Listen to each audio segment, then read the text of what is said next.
Good afternoon-ish. Um, I had something that on my mind that I wanted to talk about, and it hit me yesterday during church. And while pastor was talking during Bible study, I found myself just jotting down notes because things were just like popping into my head as I was going through the process, or going through, not the process, as I was, going to church and the how things were happening.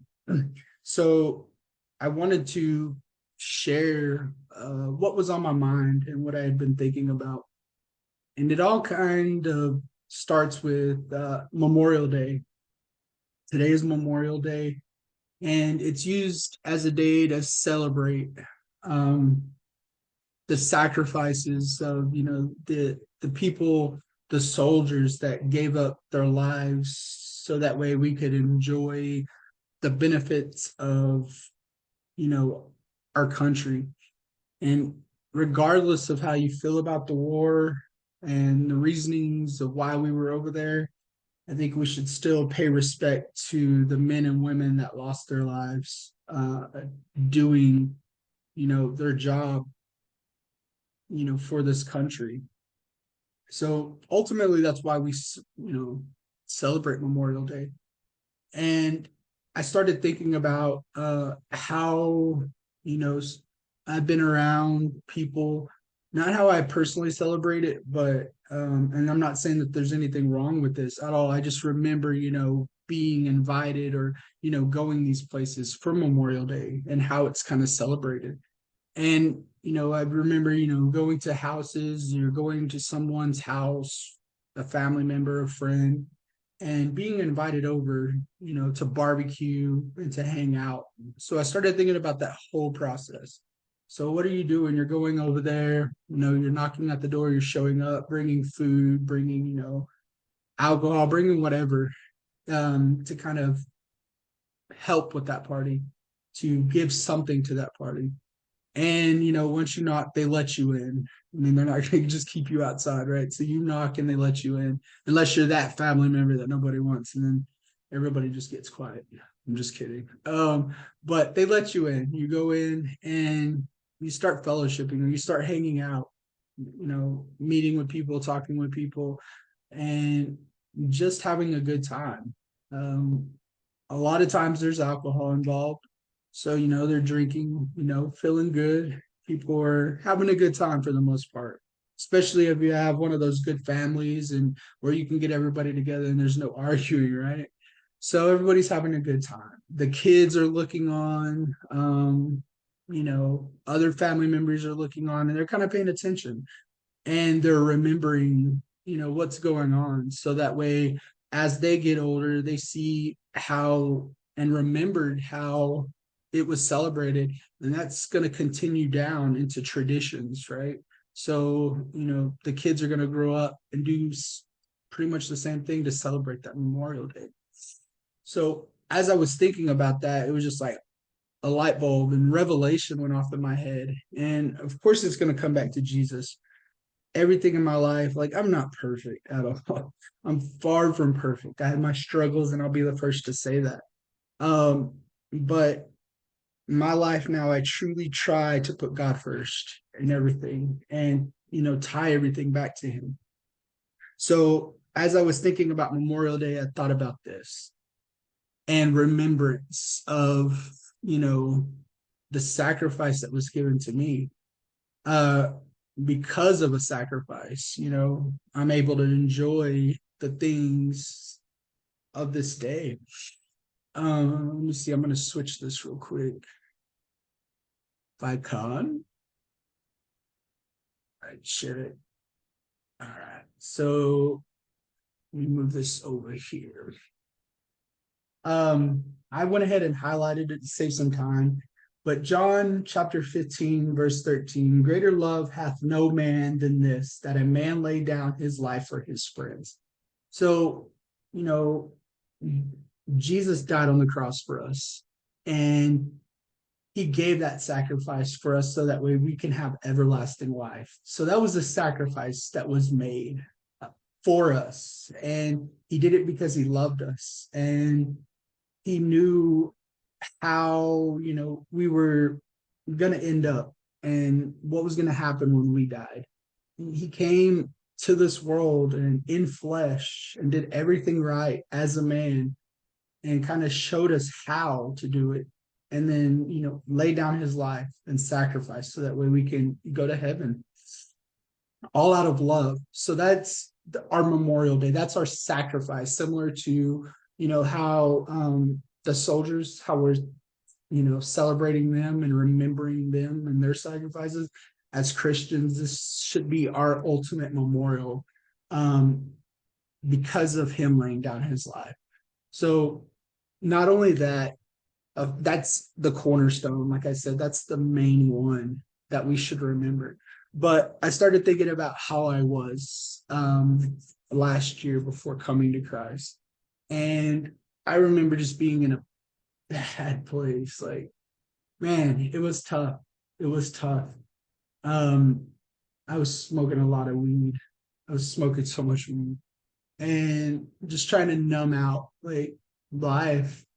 And I've spoke about it before, but when my son wasn't around, I wouldn't do it. But when he was, or when my son was around, I wouldn't do it. But when he wasn't, and I was in a bad place, and it felt like there was nothing. There was nothing, like nothing. Like I would just go through the motions of every day, and it sucked. Like it genuinely sucked. So I remember, when I went to church and finally, let go of everything. And man, I do this so much, but let's see, open a tab. And it is Matthew. Let's see if I can get to it. I'm still learning the Bible. I know it's there. It's just, I don't know exact verses yet. So my apologies. My yoke is easy and my burden is light. Matthew 3. Started at 8, so it's kind of close. So right here. And I love this verse because it says, "Come unto me, all ye that labor and are heavy laden, and I will give you rest. Take my yoke upon you and learn of me, for I am meek and lowly in heart, and ye shall find rest unto your souls. For my yoke is easy and my burden is light." Oh, like, hits me every time because I think about where I was before I came back to Christ, and I was burdened. Like there was so much weight on my shoulders. Like, oh, like I was there, and looking back on it now, or I see when people are coming into church and I see them when they're, going up, and you can see it in their shoulders, like in their posture, especially with men, like they're tense, but they're carrying so much weight, and they go into prayer, and that's how they're starting out, is in prayer. And you can see it. It's just they're just so tense and just trying to hold up, trying to stand up. I don't know if anybody's ever lifted weights, but when you're lifting weights, you're just tense and you're trying to give it all you got. So there's a posture there. So that's what I think of.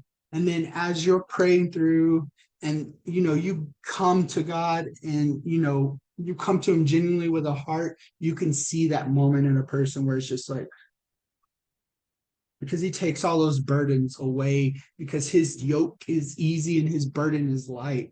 And what that means is all we have to do is come to him and follow the way he intends for us to live, which isn't hard. I mean, it's hard because of our flesh, our carnality, the mindset of the flesh. That's what makes it difficult, but it's all right here in the mind. But his yoke and his burden is light. He doesn't ask that much from us, but he gives us so much. He gave us his life. So that's what I remember, when I went back to church and, got out of that dark place to kind of where I'm at now. I still struggled.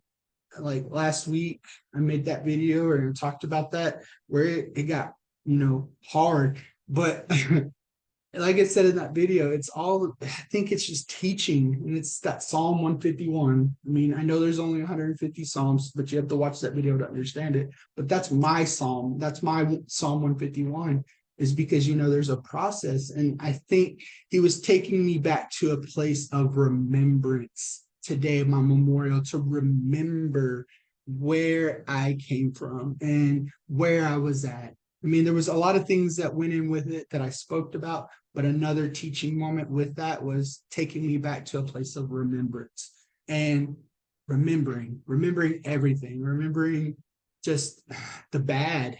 Because, you know, if you think about stuff, not even, I mean, relating to God and things, you think about how you lived your life, or you think about, something, you're like, ooh, like I'll use the stove.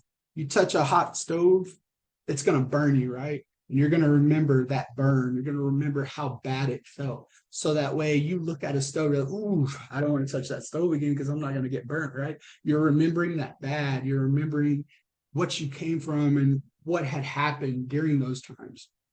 So a remembrance, paying memorial to that. And we should be doing this daily, but it caught into my head because of, Memorial Day. So I'm thinking about that. I want to show this, if I can, see if I can get it up here. So one of the scriptures that I, thought about in remembrance relates to Joseph, not Joseph, Jacob.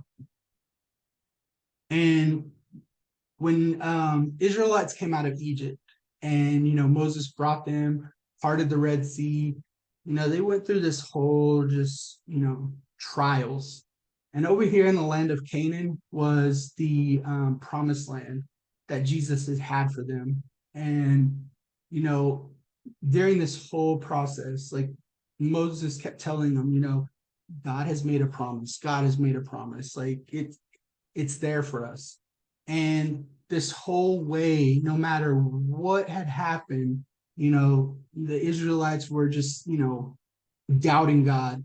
They, cursed him, doubted him. Like, we should have just stayed in Egypt. We could have had it better. We wouldn't have been able to, or we wouldn't have been in the situation that we're in now. And then Moses would try to, reinstill the faith of God. Just have faith. Just have faith. Well, it got to a point, because of all the doubtfulness and just lack of faith, they started wandering. Well, this is wandering through the wilderness. And they did this for about 40 years. And 12 spies were sent off. And let me see, 12 spies were sent off. And 10 of them came back, and and what those spies essentially did was just scout the lands to see if there was anything there. Well, 10 of them came back, and they were just like, it's a bad place, like there's giants, there's just, we'll never be able to overcome. So more of that doubt, more of just it's not good. It's doubting God. Even though God had a plan and he was, have faith in me. I have land for you. I have a land, a promised land. Have faith. 10 of them, 10 of those spies that went out, they lacked the faith. They were just like, no, no, no, no. Well, 2 of them came back bearing fruit, bearing a harvest. So they gave that report of faith. And it was Joshua. So about 40 years had passed, and all of the doubters died away. Even Moses didn't make it into the promised land because he struck a rock when God had told him to speak to the rock for water in front of all the people, that which would have glorified God. He disobeyed God in front of all the people. I mean, Moses was a good man, did a lot of things right, but he was still a man and still disobeyed God, and he didn't make it into the promise. So once Moses died off, then they got to the Jordan River, and Joshua had kind of became the man. And this river was flowing. It was flowing. And this picture right here is the Ark of the Covenant. So that was representative of God, God's spirit. And it was similar to how Moses crossed the I can't even think of it, the Red Sea, and part of the waters. and how he went and stopped part of the season they were able to cross. That's similar to what happened here. The Ark of the Covenant was put out first. God is before the people, God is leading the way. All you have to do is trust. And so once they stepped into the river to cross it, the water had stopped, it had ceased, so that they were able to cross over into the land of Canaan. Well, during that, God had spoke to Joshua about remembrance, and to place 12 stones, one stone for each tribe, as a remembrance, as a memorial to God. And that speaks about it right here in Joshua 1. And it came to pass, when all the people were clean, passed over Jordan, that the Lord spake unto Joshua, saying, take you 12 men out of the people, take out of every tribe of men, and command them, saying, take you hence out of the midst of Jordan, out of the place where the priest's feet stood firm, 12 stones. Ye shall carry them over with you, and leave them in the lodging place, where ye shall lodge this night. Then Joshua called the 12 men whom he prepared of the children of Israel out of every tribe of man. And Joshua said unto them, pass over before the ark of the Lord your God into the midst of the Jordan, and take you up every man of you a stone upon his shoulder, according unto the number of tribes of the children of Israel, that this may be a sign among you, that when your children ask their fathers in time to come, saying, what mean ye by these stones? Then ye shall answer them, that the waters of the Jordan were cut off before the ark of the covenant of the Lord when it passed over Jordan. The waters of the Jordan were cut off, and these stones shall be a memorial unto the children of Israel forever. So that scripture essentially explains what I went over, that, they crossed, there was the Ark of the Covenant, the people crossed behind them, and Joshua commanded them to put the stones so it can be a memorial in remembrance, so that the children, when they ask, what mean ye by these stones? You can answer them. And it's a memorial to the children of Israel forever of what happened there. So that relates back to like your barbecues and stuff like that. When you're there and the children and people are looking on, and as you're, doing the Memorial Day weekend party and the barbecue and the things that are going on, the children are seeing this, the other family members are seeing this, and this is what they're going to think of as the memorial or the tradition, and that's how they're going to celebrate it. So as Christians, we need to put these memorials in our lives, so that way when people, especially our children, my son Presley, I speak to him all the time about this, so that way it can be a memorial to him forever, as long as he's here, so that way he knows kind of where I came through. Because as a parent, you don't want your children to go through the trials and the struggles that you went through. And the Israelites, they still had a lot of trials to go through. They're going to go through bondage and stuff like that, but ultimately they didn't want, at this time, and there's a whole story, like it's amazing, all the stories, but they came out of Israel, and that's what, they came out of Egypt, and that was, the remembrance, bringing them out of bondage of Israel or Egypt and through the wilderness. So that was the memorial to them. I know this video is already kind of long. There was a couple of things else. Yeah, let me just relate to this. So I jumped ahead and already got to the remembrance part, but one thing I did want to mention is like back to when you're knocking at the door, when you go to these parties or you're going to these things, and you have family members knocking at the door, you let them in, right? Well, one thing that just stuck in my head is there's a verse in Revelation chapter 3, verse 20. Behold, I stand at the door and knock. If any man hear my voice and open the door, I will come into him and I will sup with him and he with me. Jesus is at the door. He's knocking. He's knocking. Are you going to let him in? I mean, you're letting all those family members, anybody that comes up. Well, not, I don't want to say anybody, because sometimes when people knock at my door, I pretend I'm not even here when my car's here.